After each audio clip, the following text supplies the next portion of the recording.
કાર્યક્રમના પ્રાયોજક છે પાઠક સ્કૂલ્સ।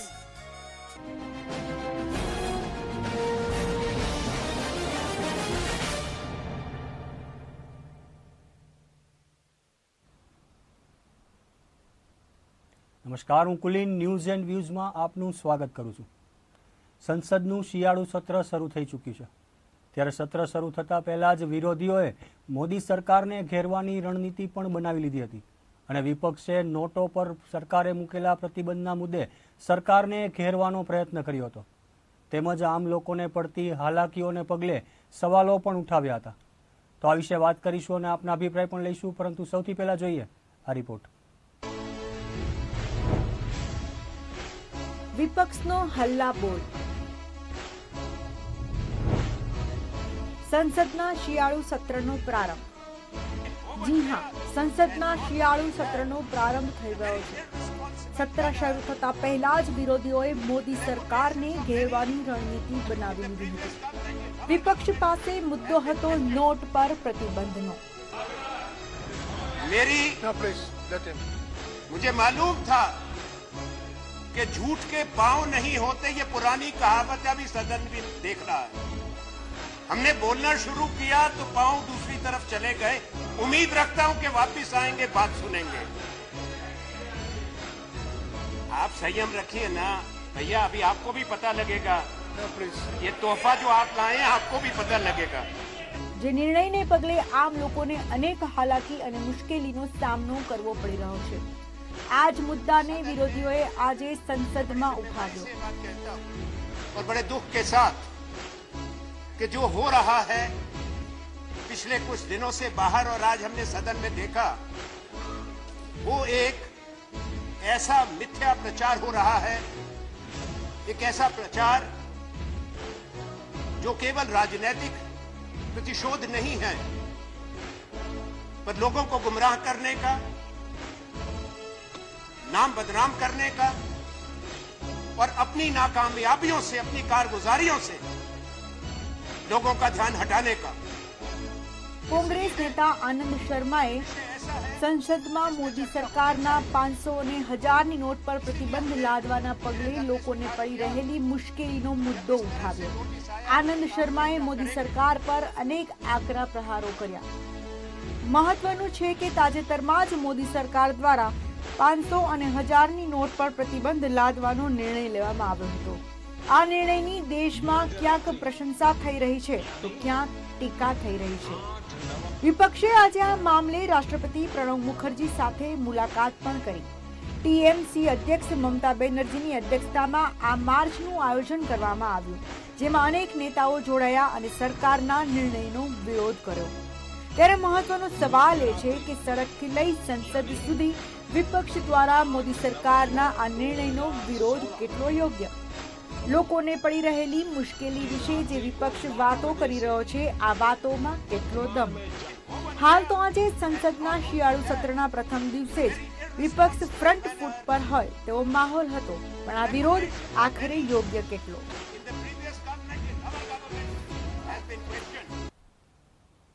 ઉલ્લેખનીય છે કે તાજેતરમાં જ મોદી સરકાર દ્વારા રૂપિયા 500 અને 1000ની નોટ પર પ્રતિબંધ લાદવાનો નિર્ણય કરવામાં આવ્યો હતો। ત્યારે આ નિર્ણયની દશામાં દેશમાં ક્યાંક પ્રશંસા થઈ રહી છે તો ક્યાંક ટીકા પણ થઈ રહી છે અને વિપક્ષે પણ આજે આ જ મામલે રાષ્ટ્રપતિ પ્રણવ મુખર્જી સાથે મુલાકાત પણ કરી હતી। તો આ વિશે આપ પણ આપના મંતવ્યો જણાવી શકો છો। ન્યૂઝ એન્ડ વ્યૂઝમાં આપ જે ટેલિવિઝન સ્ક્રીન પર નંબર જોઈ રહ્યા છો તેના પર ડાયલ કરો અને જણાવો આપના મંતવ્યો।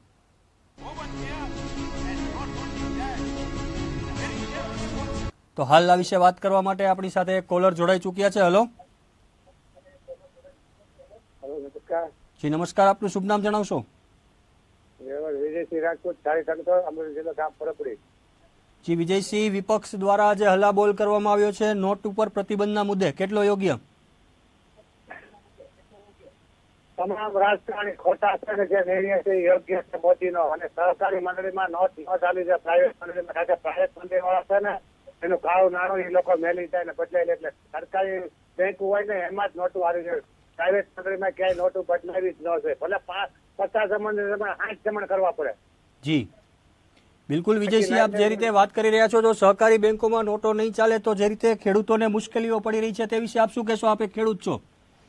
ખેડૂતોને કોઈ મુશ્કેલી નથી. હું ખેડૂત જ છું પોતે. મારે પોતાને 500 મણ માલ પડ્યો છે. મારે 6 મહિના સુધી પતલે નહીં ને તો મારામાં તેવર છે પણ હલાવવાની. ખેડૂતોને કોઈને તકલીફ નથી. આ રાજકારણી ખોટા ઉશ્કેરીજનક વાતો કરે છે અને તમામ વ્યવસ્થા તો સારી ચાલે છે. ખેતરીઓ જે અભાવી ચોકડી નતું છે એ બધાને તો પહેલેથી સરસ છે. કોઈને કઈ વાંધો નથી. ટકાનું મળે છે, ખાતર મળે છે અને પાર્ટીમાં અમને કોઈને નથી. બધી વાત ખોટી છે. રાજકારણી આવું ખોટા છે. જી બિલકુલ, તો તમામ વાતો ખોટી છે અને મોદીનો નિર્ણય સાચો છે તેવું આપનું માનવું છે. વિજયસિંહ, ખૂબ ખૂબ ધન્યવાદ અમારી સાથે જોડાવા બદલ. इस पे चर्चा होनी चाहिए। इसीलिए हमने ये तक स्वीकार किया। जब इस तरह से नोटिस आया हमने कहा चर्चा करेंगे। તો હાલ વધુ એક કોલર આપણી સાથે જોડાઈ ચૂક્યા છે. હલો હેલો, નમસ્કાર. જી નમસ્કાર, આપનું શુભ નામ જણાવશો? આપ ક્યાંથી વાત કરી રહ્યા છો? આ જુનાગઢ થી કિરીટ ઠકરાર બોલું છું ભાઈ. જી કિરીટભાઈ, જણાવો આપનો અભિપ્રાય. અત્યારે તો ખરેખર મોદી સાહેબ ને બધાને ટેકો દેવો છે, વિરોધ પક્ષ ને પણ ટેકો દેવો છે. જી. વિરોધ પક્ષ પર આપણે લાખો કરોડો રૂપિયા અત્યારે તેની પાસે બ્લેક નાણું છે. જી. એ માટે તે લોકો પણ વિરોધ કરે છે. તેનો પબ્લિકે પણ જાતે વિરોધ જ કરવો જોઈએ. જ્યાં ત્યાં વિરોધ પક્ષ પર આ રીતે દેખાવો ને કરે જી. તેનો વિરોધ કરવો જોઈએ. ગઈકાલે કેજરીવાલ ગુજરાતમાં આવે છે તો જી. તેનો પણ ગુજરાતની પબ્લિકે એનો હુલ્લો જ બોલાવવો જોઈએ. મારું તો એમ કહેવું છે બેન સાહેબ. જી. આ બધા આલિયા માલિયા જમાલિયા બધા ભેગા થઈને દેશને હજી બરબાદ કરવા બેઠા છે. તો તેનો વિરોધ કરવો જોઈએ અને જે સાચું મોદી સાહેબ કરે છે તેને સપોર્ટ પણ વિરોધ પક્ષવાળાએ કરવો જોઈએ. રાજીવ ગાંધી હમણાં આજે ટીવીમાં જોયું કે બધા લોકોની વચ્ચે છે. જી. તો રાજીવ ગાંધી પણ રૂપિયાવાળો જ છે તો એને દરેક પબ્લિકો માટે નાસ્તા ચા પાણીની વ્યવસ્થા પણ કરવી જી. જોઈએ. મોદી સાહેબના કાપવાની જ વાત કરે છે તો તેનો પણ દરેક લોકો આખા ભારતમાં વિરોધ કરવો જોઈએ. ગુજરાતમાં આવે તો પણ સખત વિરોધ કરવો જોઈએ તેવું ઈચ્છું છું સાહેબ. જી બિલકુલ, તો રાહુલ ગાંધી અને કેજરીવાલનો વિરોધ કરવો જોઈએ તેવું આપનું માનવું છે. કિરીટભાઈ, ખૂબ ખૂબ ધન્યવાદ અમારી સાથે જોડાવા બદલ. नहीं होते ये पुरानी कहावत अभी सदन में देख रहा है। हमने बोलना शुरू किया तो पांव दूसरी तरफ चले गए। उम्मीद रखता हूं कि वापस आएंगे, बात सुनेंगे। आप संयम रखिए ना भैया, अभी आपको भी તો હાલ વધુ એક કોલર આપણી સાથે જોડાઈ ચૂક્યા છે. હલો જી નમસ્કાર. જી નમસ્કાર, આપનું શુભ નામ જણાવશો? આપ ક્યાંથી વાત કરી રહ્યા છો? બોટાક્ષી ઇન્દ્રસિંહ રાયજાદા. નમસ્કાર. જી ઇન્દ્રસિંહ, જણાવો આપનો અભિપ્રાય, શું કહેશો? આજે નોટ બદલવા માટેની જે સરકારી બેંકોમાં બંધ કરી છે જી. એમાં તમામ આજે અભ્યાસ વર્ગમાં હું નીકળ્યો છું. બોટાદથી નીકળ્યો છું, ગોંડલથી જામનગર અને રાજકોટમાં ખેડૂતોને પરેશાની એટલી બધી છે જી. કે જો ખેડૂતોને આવી રીતે હેરાન કરશે તો ખેડૂત પાયમાલ થઈ જશે. અત્યારે બે હાલ ખેડૂત થઈ ગયો. જી ઇન્દ્રસિંહ, હમણાં જ આપણી સાથે એક કોલર જોડાયા હતા. તે પોતે પણ એક ખેડૂત હતા. તેમણે એવું જણાવ્યું કે ખરેખર ખેડૂતોને કોઈ મુશ્કેલી નથી પડી રહી. આપ શું માનો છો? અરે ભાઈ, પૈસા ખેડૂતોની અત્યારે બે હાલ થઈ ગઈ છે.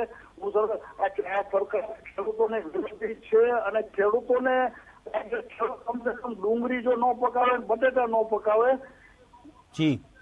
તો આ સરકાર વાંચી થઈ જાય 500-1000 રૂપિયાના મણ ડુંગળી થઈ જાય, 1000 રૂપિયાના મણ બટેટા થઈ જાય. આ સરકાર દોડતી આવે કે નહીં? જી બિલકુલ. તો આ સરકાર ખેડૂતો માટે બિલકુલ પ્રેમ નથી આપતી. જી બિલકુલ, તો નરેન્દ્ર મોદીનો જે આ નોટો બદલવાનો નિર્ણય છે તેને આપ કેવી રીતે જુઓ છો ઇન્દ્રસિંહ?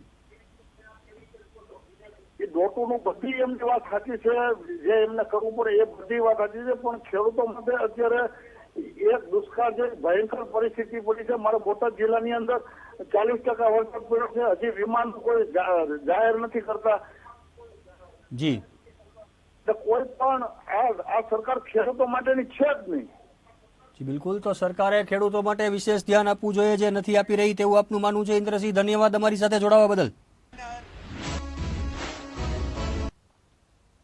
તો ન્યૂઝ એન્ડ વ્યૂઝમાં આજે આપણે વાત કરી રહ્યા હતા સંસદના શિયાળુ સત્રમાં વિપક્ષના હંગામા વિશે. ત્યારે મહત્વનો સવાલ એ છે કે સડકથી લઈને સંસદ સુધી વિપક્ષ દ્વારા મોદી સરકારના આ નિર્ણયનો વિરોધ કેટલો યોગ્ય છે અને લોકોને પડી રહેલી મુશ્કેલી વિશે વિપક્ષના નેતાઓ જે વાતો કરી રહ્યા છે તે વાતોમાં ખરેખર કેટલો દમ છે. શિયાળુ સત્રના પ્રથમ દિવસે જ વિપક્ષે હંગામો કરતા રાજકીય ગરમાવો વધી જવા પામ્યો છે. તો ન્યૂઝ એન્ડ વ્યૂઝમાં અત્યારે બસ આટલું જ. વધુ સમાચાર માટે જોતા રહો ગુજરાત ન્યૂઝ.